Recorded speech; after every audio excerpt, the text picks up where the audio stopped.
একটু একটু বোনা স্বপ্নের জাল, একটু রচনা করা স্বপ্ন সকাল, ধাপে ধাপে সামনে এগিয়ে চলা, নিজের কথাগুলো নিজে বলা। সূর্যের হাতছানি ওই, কেন তবে আবদ্ধ রই? কালো আধার কেটে আকাশ জুড়ে দেখো বসেছে প্রাণের মেলা, ভোরের আকাশে ওই করছে খেলা, সোনালি মেঘের ভেলা। আজকেই আপনি এলেন, আর আজকেই আমি নতুন নাটকের অ্যাডভান্সে টাকা পেলাম। তাই নাকি? কংগ্রাচুলেশন। তোমার যদি জানতে ইচ্ছে করে উপমা কি লিখেছে, তুমি আমার কাছে জানতে চাইতে পারতে। আমি কি বলতাম না তোমাকে? আমি লুকিয়ে কোনো কিছু করি না, করবো না। নেক্সট মান্থ থেকে যুদ্ধে নেমে পড়বো, আমার যে কি খুশি লাগছে। ভেরি গুড, তাহলে আর কি, যুদ্ধে ঝাঁপিয়ে পড়ো। এর আগেও তো কতবার প্ল্যান করেছি, কোনো কিছু হয়েছে? কোনো না কোনো কাজে সেই প্ল্যান ভেস্তে গেছে। বুঝতে পারছি তোমার আজকের প্ল্যানটাও ভেস্তেই যাবে। আমার অফিসে একটা মার্কেটিং অ্যাসিস্ট্যান্টের পোস্ট খালি হয়েছে। বেতন খুব একটা বেশি না, 15,000। তুই কি করবি? হ্যাঁ অথবা না বল। আমার কাজটা কি?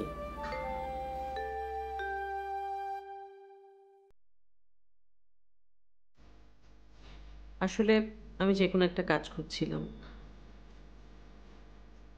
আর তুই যেহেতু অফার করলি, তুই নিশ্চয়ই সব কিছু বুঝিয়ে বলবি, খারাপ হলে আমাকে হয়তো বলবি না। তারপরও বলবো, তুই আর একটু ভাব, তোর শ্বশুর শাশুড়িকে বল।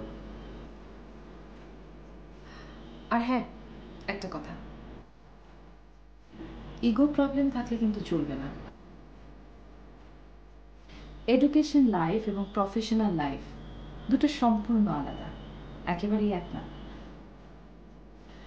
তুই যাদের সঙ্গে কাজ করবি হয়তো দেখবি তারা তোর চেয়ে কম এডুকেটেড, কিন্তু এক্সপেরিয়েন্স তোর চেয়ে অনেক বেশি, তাই তাদের কাছে তোকে শিখতে হবে।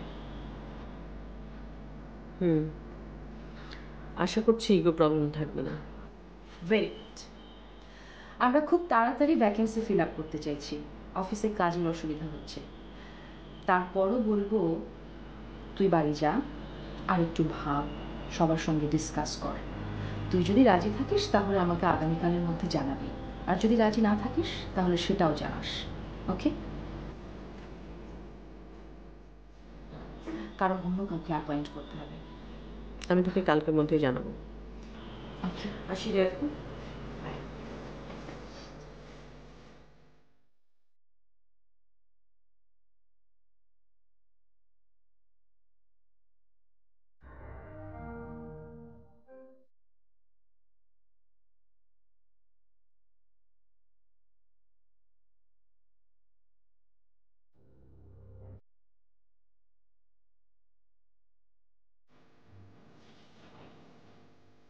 লোকটা এমন করে তাকাচ্ছে, মনে হচ্ছে গিলে খাবে।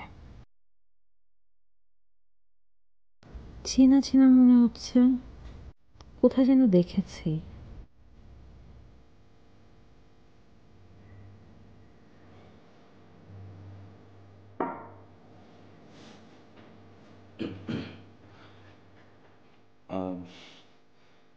আমি যদি খুব বেশি একটা ভুল না করি, আপনি নিশ্চয়ই অনন্যা, রাইট? জি। চিনতে পারছেন না তাই তো? না, মনে হচ্ছে একটু চেনা চেনা লাগছে, বাট মনে করতে পারছি না। এমনিতে আমাকে চেনার কথা না, কিভাবে বলি, আজকাল তো নিজের ঢোল নিজেকেই পেটাতে হয়। আমার নাম মিনহাজ। সিরিয়াল টিরিয়াল দেখার অভ্যেস বোধহয় খুব একটা নেই আপনার। ও আচ্ছা, সরি। হ্যাঁ, এখন মনে হচ্ছে দুইটা সিরিয়ালে দেখেছি। আসলে আমি একদম রেগুলারলি টিভি দেখি না। ব্যাপারটা কিন্তু খুবই মজার। ইনফ্যাক্ট আমরা যারা আসলে টেলিভিশনে কাজ করি, তারাই কেউ টেলিভিশনের রেগুলার ভিউয়ার্স না। আর আপনিও কিন্তু বাদ গেলেন না। মানে? শোনেন, আপনাকে ভেঙেই বলি, আহ, স্বর্ণলতা হাউসে আপনার কথা শুনেছি, আপনার একটা 1 ঘন্টার কাজও আমি দেখেছি। আম, নতুন যে সিরিয়ালটা শুরু হচ্ছে, আম, ওটাতে তো আপনার কাজ করার কথা, আমি ওইটাতে কাজ করছি। ও আচ্ছা, সরি, আমি আসলে জানতাম না। না না, ইটস অল রাইট। ওটাতে যে সলিল ক্যারেক্টারটা আছে, আমি ওইটা করছি। আপনি তো নিশ্চয়ই কেয়া ক্যারেক্টারটা করছেন, রাইট? জি। এনিওয়ে, আপনি বোধহয় কারোর জন্য ওয়েট করছেন। জি, একজন আসার কথা। ওকে ফাইন, আপনি তাহলে বসুন, আমি আজ বরং উঠি। প্রোডাকশন শুরু হলে তো আড্ডা দেওয়াই যাবে। জি, okay, bye. Bye. Take care.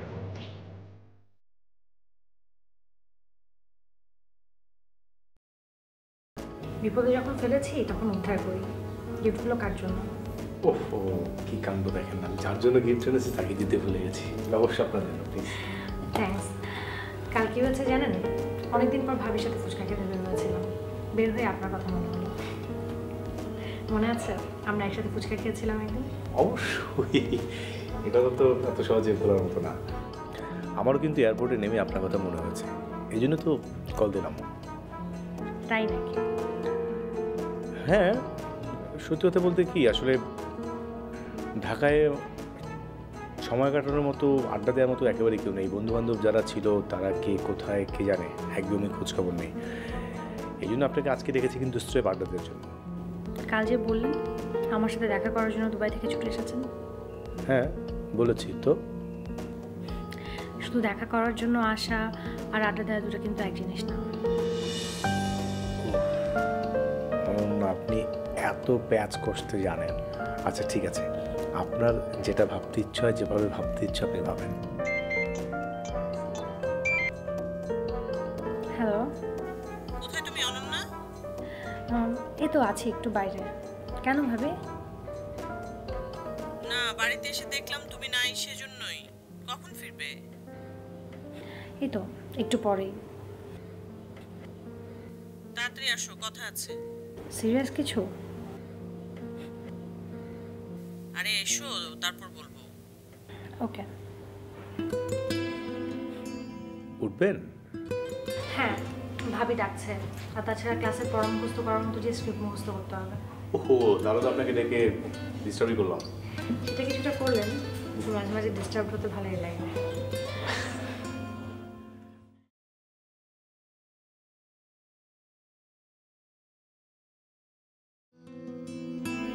কি হলো? কি একটা জরুরি কথা বলবে, বারবার ফোন করছিলে। অনন্যার কাছাকাছি চলে এসছে, ও আসুক তারপরে বলি।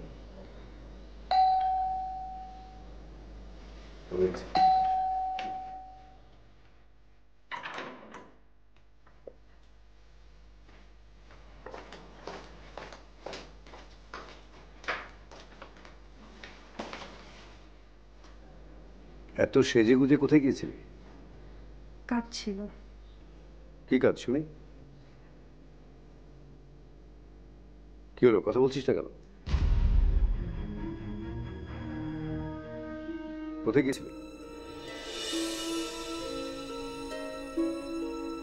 অনন্যা, তুই তো আগে এরকম সাজগোজ করতি না। আশ্চর্য, অনন্যা এখন বড় হয়েছে, কোথায় যাচ্ছে কেন যাচ্ছে এত কথা জিজ্ঞেস করা ঠিক না। আর বাইরে যেতে হলে তো একটু সেজে গুজেই যেতে হয়। তুমি বাইরে যাওয়ার সময় ফিটফাট হয়ে যাও না, এতে দোষের কি আছে?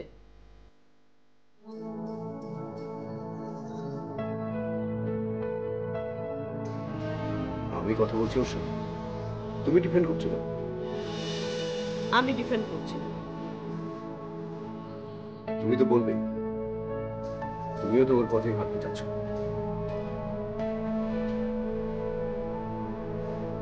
ডিসেন্ট লুক আর এইরকম সাজগোজ এক। অনন্যাকে তো আমি আজকে থেকে দেখছি না, ওইরকম কখনোই সাজগোজ করতো না। নিশ্চয়ই কোনো কারণ আছে। যত কথাই তুমি বলো না কেন, ও এমন কোনো সাজ করেনি যেটাতে তোমার এত খারাপ লাগতে পারে। ও তো ঠিকই বলেছে, সারা জীবন মানুষ একরকম থাকে না।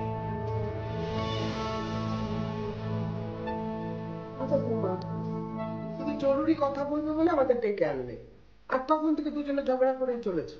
থাক না এসব কথা, পরে বলো। এখন কি জন্য ডেকেছো সেটা বলো। সেই ভালো মা, এত কথা বাদ দিয়ে আসল কথাই বলি। বাবা, আপনাদের তো আগেও বলেছি, এখন আবারও বলছি, আমি চাকরি করব। এখন ফাইনালি আপনাদের মতামত চাচ্ছি। আপনি, মা, আমাদের মুরব্বী, আপনারা বলেন। ভাবি তুমি চাকরি পেয়েছো? হ্যাঁ। কংগ্রেস। কোথায়? কখন? আমার একটা ফ্রেন্ডের বাইং হাউস, ওখানে মার্কেটিং অ্যাসিস্ট্যান্ট। স্টার্টিংয়ে 15,000 টাকা স্যালারি দেবে, 3 মাস প্রভিশন পিরিয়ড, পার্মানেন্ট হলে স্যালারি বাড়বে। সে যাই হোক, চাকরি একটা পেয়েছো তো। এটা তো খুব ভালো খবর। এই সময় চাকরি পাওয়া খুব কঠিন, পেয়েছে যখন করো। তোমার ওই ফ্রেন্ড কি বিবাহিত? বিয়ে হয়েছিল মা, ডিভোর্স হয়ে গেছে। ডিভোর্সি? কোথায় থাকে? গুলশানে। একা থাকে না সাথে কেউ থাকে? মা, ভাবি চাকরি করবে অফিসে। উনি বাসায় থাকেন না কোথায় থাকেন তা দিয়ে ভাবির কি, আর আমাদেরই বাকি। আর তুমি কি ভেবেছো ভাবি যার আন্ডারে কাজ করবে? উনি কি ছেলে? ছেলে না? না মা, ও মেয়ে, আমার স্কুল ফ্রেন্ড উপমা।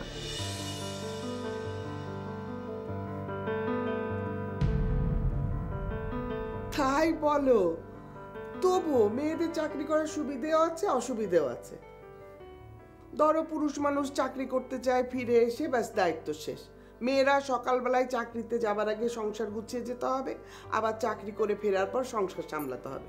আর বাচ্চা হলে তো কথাই নেই, সকালবেলায় বাচ্চা সামলিয়ে অফিস যাও, আবার ফিরে এসে বাচ্চাকে সামলাও। তারপরে হচ্ছে বাচ্চা মাতৃস্নেহ থেকে বঞ্চিত হবে, শরীরও ঠিক থাকবে না। মানে চাকরি করা অনেক ঝামেলা বৌমা।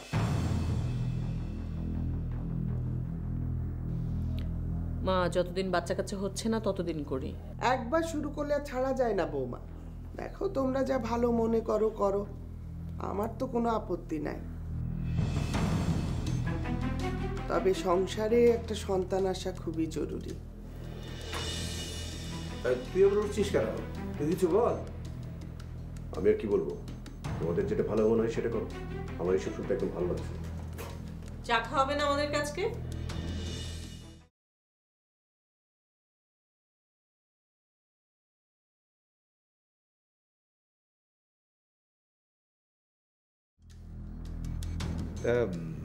হ্যাঁ বৌমা, তোমার পারমিশন নিয়েছো? জি বাবা, ফোন করেছিলাম, মা পারমিশন দিয়েছে আর বলেছে আপনাদের সাথে আলোচনা করতে। ঠিক আছে, তাহলে করো। ভালো না লাগলে পর না ছেড়ে দিও। মা, আমি চা বানাই।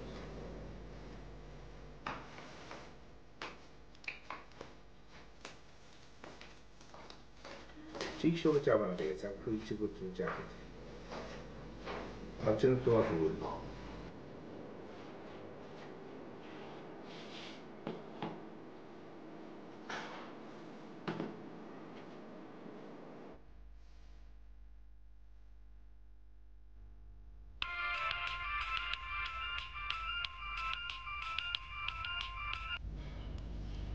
হ্যালো। হ্যাঁ শোন, আমি করব। কনফার্ম? কনফার্ম। Very good. তাহলে কাল তুই চলে আয়, আমি তোর অ্যাপয়েন্টমেন্ট লেটারটা রেডি করে রাখবো। ওকে। ওকে, বাই।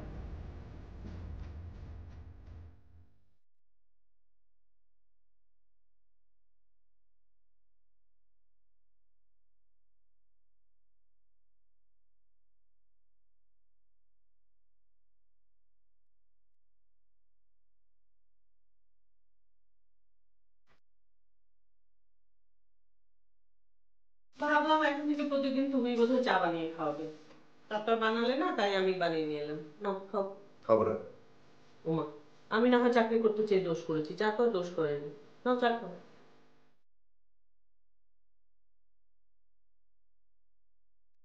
শোনো শ্রাবণী, তুমি এই চাকরিটা করো না। মার্কেটিং অ্যাসিস্ট্যান্ট এটা কোনো চাকরি হলো? সারাদিন শুধু ফ্যা ফ্যা করে বাজারে বাজারে ঘুরে বেড়াতে হবে। এর কোনো ফিউচার আছে? আর 15,000 টাকা, এটা কি ধরনের স্যালারি? 15,000 টাকা কোনো স্যালারি হলো? আমাদের অফিসের অ্যাসিস্ট্যান্টরা এর থেকে বেশি টাকা পায়। আমার মনে হচ্ছে তোমাকে সহজ সরল পেয়ে তোমার বান্ধবী তোমাকে ঠকাচ্ছে, বুঝেছো?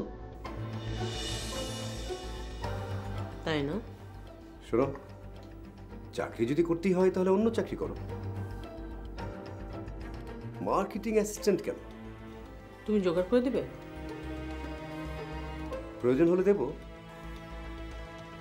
এই ঢাকা শহরে আমি এই তুড়ি মেরে চাকরি জোগাড় করতে পারি। তাহলে একটা কাজ করো প্লিজ, তুরি মেরে একটা চাকরি জোগাড় করে দাও। শিওর। তাহলে এই চাকরি তুমি করবে না তো? করব, কালই এখানে জয়েন করব। তুমি যখন ভালো চাকরি জোগাড় করে দেবে তখন এটা ছেড়ে দেবো। তুমি তোমার ডিসিশন থেকে এক চুলো সরে আসবে না, না? না, আসবো না। শোনো, তুমি এই নিয়ে আর একটা কথা বলবে না। আমি উপমাকে কনফার্ম করে দিয়েছি, বলেছি কাল জয়েন করব। আর একটা কথা, কাল আমার অফিসের প্রথম দিন তুমি আমার সাথে যাবে, আমাকে নামিয়ে দিয়ে তারপর তুমি তোমার অফিসে যাবে। উপমার অফিস কোথায়? নিকেতন। কোথায় নিকেতন আর কোথায় আমার অফিস? দুটো দুই দিকে। তোমাকে নামিয়ে দিয়ে আমি কিভাবে যাব? প্রয়োজনে আরো আর্লি বের হবে। তারপরও কালকে প্রথম দিন, কালকে তুমি আমার সাথে যাবে, আমাকে নামিয়ে দিয়ে তারপর তুমি তোমার অফিসে যাবে, ব্যাস।